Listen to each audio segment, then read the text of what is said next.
ಕಳೆದ ನವೆಂಬರ್ನಲ್ಲಿ note ban ಆದಾಗ ಬ್ಯಾಂಕ್ಗಳಲ್ಲಿ ಅದೆಷ್ಟೆಷ್ಟು ಉದ್ದ ಕ್ಯೂ ಇತ್ತು, ಜನಸಾಮಾನ್ಯರ ಪರದಾಟ ಅಂತೂ ಕೇಳೋಂಗೂ ಇಲ್ಲ ಹೇಳೋಂಗೂ ಇಲ್ಲ ಅನ್ನುವಂತಾಗಿತ್ತು. ಎಷ್ಟೋ ಮಂದಿ ಇರೋ ಅಲ್ಪ ಸ್ವಲ್ಪ ಹಣ ಎಕ್ಸ್ಚೇಂಜ್ ಮಾಡಿಕೊಳ್ಳೋಕೆ ಸರ್ಕಸ್ ಮಾಡಿದ್ರು. ಆದರೆ ಪವರ್ ಮಿನಿಸ್ಟರ್ ಪವರ್ ಎಲ್ಲೂ ಭರ್ಜರಿಯಾಗಿ ವರ್ಕೌಟ್ ಆಗಿದೆ. ಅದಕ್ಕೆ ಸಾಕ್ಷಿ ಎಲ್ಲಿದೆ? 500 rupee and 1000 rupee currency notes presently in use will no longer be legal tender from midnight to night, that is 8th November 2016. ಕೇಂದ್ರ ಸರ್ಕಾರ ಹಳೆ 500 ಹಾಗೂ 1000 ರೂಪಾಯಿ ನೋಟುಗಳನ್ನು ಬಂದ್ ಮಾಡಿದ್ದೇ ಬಂತು.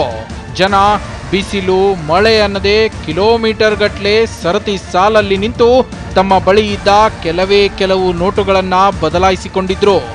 ಇದಕ್ಕೂ ಭರ್ಜರಿ ಸರ್ಕಸ್ ಮಾಡಿದ್ರು.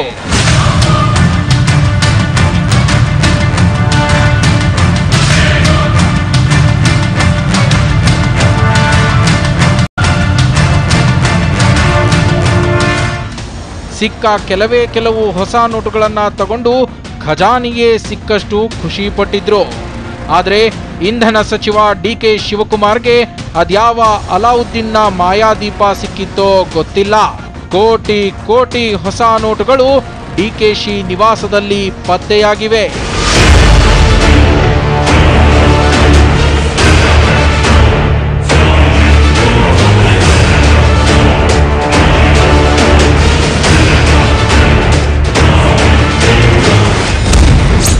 जोर का झटका धीरे से लगा.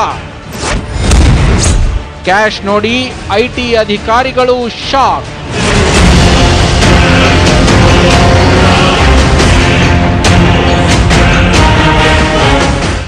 ಆದಾಯ ತೆರಿಗೆ ಅಧಿಕಾರಿಗಳು ಅದ್ಯಾವ ಮುಹೂರ್ತದಲ್ಲಿ ಇಂಧನ ಸಚಿವ ಡಿಕೆ ಶಿವಕುಮಾರ್ ಮೇಲೆ ದಾಳಿ ಮಾಡಿದ್ರೋ ಗೊತ್ತಿಲ್ಲ. ಒಂದೊಂದು ದಾಖಲೆ ಆಸ್ತಿ ಪಾಸ್ತಿ ಪತ್ತೆಯಾದಂತೆಲ್ಲ ಐಟಿ ಅಧಿಕಾರಿಗಳಿಗೆ ಶಾಕ್ ಆಗ್ತಿದೆ. ಅಂಥದ್ರಲ್ಲಿ ಜೋರ್ ಕಾ ಝಟ್ಕಾ ಧೀರೆ ಸೇ ಲಗಾ ಅನ್ನೋ ಹಾಗೆ ನಿನ್ನೆ ದೊಡ್ಡದೊಂದು ಶಾಕ್ ಐಟಿ ಅಧಿಕಾರಿಗಳಿಗೆ ಆಗಿದೆ.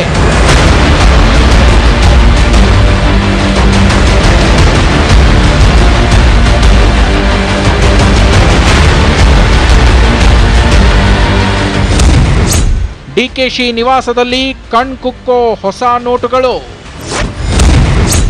ಒಂದಲ್ಲ ಎರಡಲ್ಲ, ಬರೋಬ್ಬರಿ 8.6 ಕೋಟಿ ರೂಪಾಯಿ.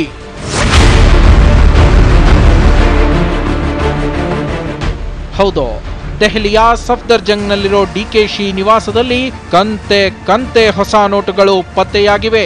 ನೋಡೋರ ಕಣ್ಕುಕ್ಕುವಂತೆ ಈ ನೋಟುಗಳನ್ನ ಬಂಡಲ್ ಮಾಡಿ ಜೋಡಿಸಿಡಲಾಗಿತ್ತು. ಸಿಕ್ಕಿದ್ದು ಒಂದೆರಡಲ್ಲ, ಬರೋಬ್ಬರಿ 8.6 ಕೋಟಿ ರೂಪಾಯಿ. ಇದನ್ನ ಅಧಿಕಾರಿಗಳು 3 ಸಾಲಿನಲ್ಲಿ ಜೋಡಿಸಿಟ್ಟಿದ್ರು. ಮೊದಲ ಸಾಲಲ್ಲಿ 100 ರೂಪಾಯಿ ನೋಟುಗಳ ಬಂಡಲ್ ಇದ್ರೆ ಎರಡನೇ ಸಾಲಿನಲ್ಲಿ 500 ರೂಪಾಯಿಯ ನೋಟುಗಳಿದ್ವು. ಇನ್ನು ಮೂರನೇ ಸಾಲಿನಲ್ಲಿ ಗರಿ 2000 ರೂಪಾಯಿ ನೋಟುಗಳ ಕಂತೆ ಜೋಡಿಸಿಡಲಾಗಿತ್ತು.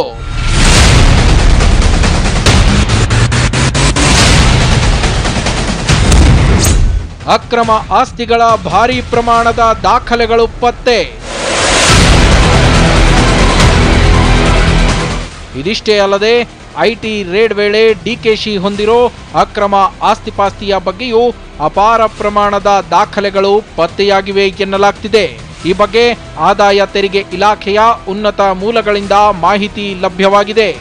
ಇನ್ನು ಇವತ್ತಿನ ಸರ್ಚಿಂಗ್ನಲ್ಲಿ ಇನ್ನೆಷ್ಟು ಆಸ್ತಿ ಹಣ ಬಯಲಾಗುತ್ತೋ ದೇವರೇ ಬಲ್ಲ.